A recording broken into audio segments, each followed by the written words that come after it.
ito na po yung gagawin natin next, nakasit up na. So napakataas ngayon sa listuhan natin mga idol, no? Dahil po sa bracket na yan is 13mm kasi yung haba niyan.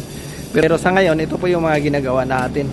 Medyo seryoso po tayo dito dahil ito po ay para sa Sehen Kensa or for product inspection po ito. At ang gumagawa nito mismo pag i-inspect dito ay ang mismong may-ari sa building na ito. Kaya kailangan nating malinis ang pagkakagawa dahil kung maganda ang feedback sa mga customer sa ginagawa nating project, so magiging puntos po yan sa kumpanya, lalo na sa nagwi-welding. Ayaw nga pala para sa mga ilan nating mga kababayan dyan na nagsasabing hindi kailangang malinis ang appearance. Ang importante daw pumapasa sa x-ray or sa ultrasonic testing. Pag sure po kayo dyan halimbawa sige, magbebenta ako sa inyo ng product so gusto nyong bumili ng straight na product tapos binibintahan ko kayo ng baluktot, di ba? Hindi nyo bibilihin kasi may diferensya. Kaya mahalin po natin ang ating mga trabaho.